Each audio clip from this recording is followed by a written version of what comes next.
Улица Македонија во центарот на Скопје е репрезентативниот дел од градот. Тоа е пешачката зона, тоа е местото каде поминуваат сите туристи. Тоа е огледалото како функционира градот. И што покажува огледалото треба да погледнат и градоначалникот на Скопје и градоначалникот на Центар. Многу работи таму треба да се поправат. Расклатени плочки, клупи на кои им треба поправка, споменици на кои им треба чистење, искршени туристички табли. Многу работи мора да се средат. Да се подзачисти малку повеќе исто така е потребно и повеќе нови канти за ѓубре треба да се стават. Има и вишок на разни тезги, препродавачи. Да ја споменеме и големата дупка која зјае несредена на популарниот рекорд. Но да не тргнуваме во разглед по останатиот дел од Центар. Засега ова да се среди и добро е за почеток на новите градоначалнички мандати. Возачите низ Скопје утрово како да почнаа да возат попитомо. Застануваат почесто на пешачки, нема толку многу пребрзи возила. Голем беше шокот од 110.000 опомени за само еден ден од МВР и новиот систем Безбеден град.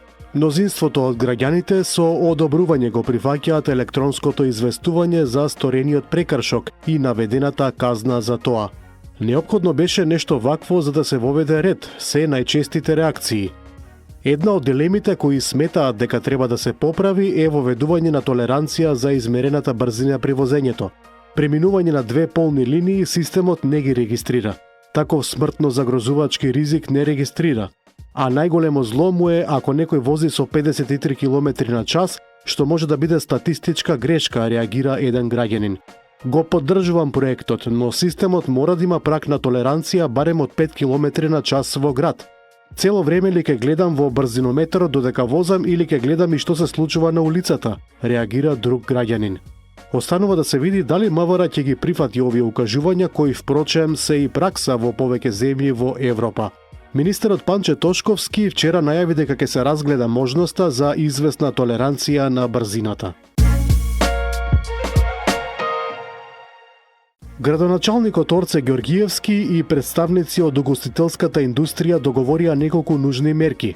Една од нив е секој локал да мора да постави сопствени контейнери за отпад и ќе добие посебен тарифник со прецизно утврдени обврски и термини за собирање на отпадот, наменети исклучиво за правни субјекти.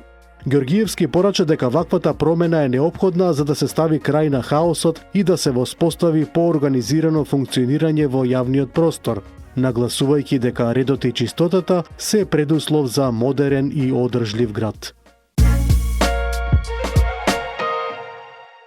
Ке се мери бучавата во Центар. Општински работници започнаа со поставување на паметен систем на 30 критични локации низ Центар, кој континуирано ќе ја следи бучавата и ќе алармира кога е над дозволеното. Од Општина Центар информира дека досега се поставени 19 уреди сензори во Дебармаало, на Орце Николов, Мирослав Крлежа и на Боемска 1 и 2. Оттаму најавуваат дека наскоро уредите ќе се постават и на Ленинова, како и во Капиштец, Буњаковец, кеј 13 ноември и на Калето. Проектот е прва фаза од пошироката стратегија на Општина Центар за континуирано следење и намалување на бучавата. Представниците на екоконтролата при јавното предпријатие Комунална хигиена во ноември ги информираа и едуцираа граѓаните на кој начин, каде и во кои термини, согласно законските одредби, треба да го одлагаат комуналниот отпад и отпадот од пакувања. Во текот на минатиот месец, екипите на Комунална хигиена подигнаа и транспортираа 1500 кубни метри непрописно одложен мешан комунален, кабаст и градежен отпад. Интервенирано е во речиси сите скопски општини, како и на така наречените црни точки, каде што е забележено континуирано одлагање на отпад на јавни и на сообраќајни површини, соопшти од скопското предпријатие. Градоначалникот на град Скопје Орце Ѓоргиевски назначи нови директори во градските јавни предпријатија Дризла и градски паркинг. Начело на Дрисла од вчера седна Стефче Трпковски, поранешен градоначалник на општина Сопиште во 3 мандати. Нов директор на градски паркинг е Владимир Кроневски од Демократски сојуз на Павле Трајанов. Општина Газибаба отвори онлайн платформа за прием на предлози од граѓаните. Ова е во рамки на граѓанскиот диалог "Проектите почнуваат со тебе". Секој граѓанин има можност од својот дом преку интернет да го достави својот предлог проект. Секој пристигнат мејл ќе биде внимателно разгледан од страна на тим формиран од градоначалникот, со цел да ги уредиме приоритетите според потребите на граѓаните.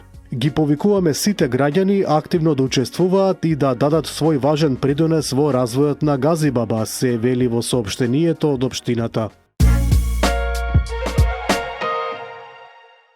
Општина Аеродром изрече парична глоба од 1000 евра за правно лице и 300 евра за управителот, поради прекршување на законот за јавна чистота, затоа што на градилиште во Ново Лисиче во сообраќај се вклучиле возила со валкани гуми, со што директно се нарушува чистотата на животната средина и се прекршуваат законските одредби. Општина Аеродром потсетува дека ваквите прекршоци се недозволиви и дека ќе се санкционираат строго и без исклучок и дека и во наредниот период ќе има контроли. Приведени 21 годишник и малолетно лице во Јурумлери, оти им бил пронајден пиштол. Имено полицијата утрово вршејќи мотопатролна дејност во село Јурумлери, сопреле патничко моторно возило со скопски регистарски ознаки, управувано од 21 годишно лице, а сопатник бил 16 годишен малолетник од Скопје.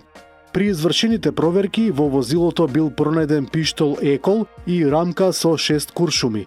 Лицата се лишени од слобода. По целосно документирање на случајот ќе следува соодветен поднесок. Содобитникот на Златната палма на Канскиот фестивал тоа беше само несреќа во режија на Џафар Панахи и биографискиот документарец Човек лавина за Драголюб Ѓуричиќ, првиот тапанар на Лепи сол во режија на Слободанка Радун. Вечерва се отвара 24-тиот фестивал на европски филм Синејдес. Под слоганот "Се гледаме од другата страна", фестивалот ќе трае до 10 декември.